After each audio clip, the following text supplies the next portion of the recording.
মামলায় উল্লেখ ছিল, কিন্তু সেই 50,000 শব্দটা কিভাবে 50 কোটিতে হলো এই প্রশ্ন আপনাদের কাছে।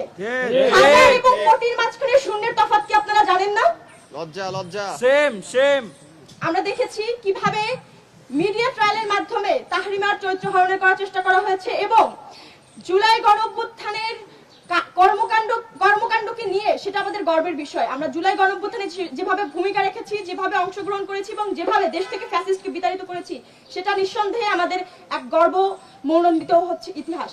কিন্তু আমরা দেখেছি সেই ইতিহাসের বর্ণনার্থেও হচ্ছে আমার এক সহযোদ্ধাকে জেলে নিয়ে যাওয়া হয়েছে, তাকে আটক করা হয়েছে এবং নানা হেনস্থ অপদস্থ করার চেষ্টা করা হয়েছে।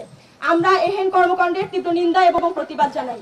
আমরা বারবার স্মরণ করে দিতে চাই, আপনারা যারা জুলাইয়ের উপরে আঘাত হেনে আমাদের জুলাই যোদ্ধাদেরকে বারবার বিভাজিত করার চেষ্টা করছেন এবং দুর্বল ভেবে তাদেরকে আঘাত করছেন, আপনাদের এই ছোট ছোট প্রতিটি আঘাত আমাদেরকে আরো অনেক বেশি শক্ত এবং দৃঢ় এবং মনোবল গড়ে তুলতে সাহায্য করছে।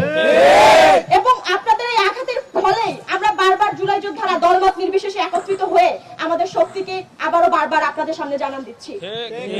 আপনাদের এই বিভাজনের চেষ্টা, আপনাদের এই আমাদেরকে ব্যর্থ দেখানোর চেষ্টা এবং আমাদেরকে যেভাবে হচ্ছে চরিত্র হননের চেষ্টা করছেন এবং আমাদেরকে আঘাত করার চেষ্টা করছে, জুলাই যোদ্ধাদেরকে বিপদগ্রস্ত করার চেষ্টা করছেন, ভয়ভীতি দেখানোর চেষ্টা করছেন, এই ধরনের কর্মকাণ্ড আমাদেরকে এক বিন্দু মাত্র বিচলিত করে না। শুধুমাত্র সাময়িক কিছু যন্ত্রণার মধ্য দিয়ে আমরা পার হই, কিন্তু আমরা আমাদের দৃঢ়তা, আমরা আমাদের বিশ্বাস এবং আমরা আমাদের আজাদির লড়াই থেকে এক পাও পিছু পা হব না। আমাদের আজাদির লড়াই আমাদের জান থাকাকালীন পর্যন্ত চলবে। যতদিন জান আছে ততদিন আমাদের আজাদির লড়াই চলবে। বাংলাদেশের স্বাধীনতা সংগ্রামে আমরা সেই লড়াই জারি রাখবো। কিন্তু আপনারা যারা ভাবছেন বারবার আমাদেরকে প্রশ্নবিদ্ধ করে, এভাবে সমস্যায় ফেলে, জর্জরিত করে আমাদেরকে এই লড়াই থেকে পিছু পা করছেন, আপনারা বোকার স্বর্গে বাস করছেন।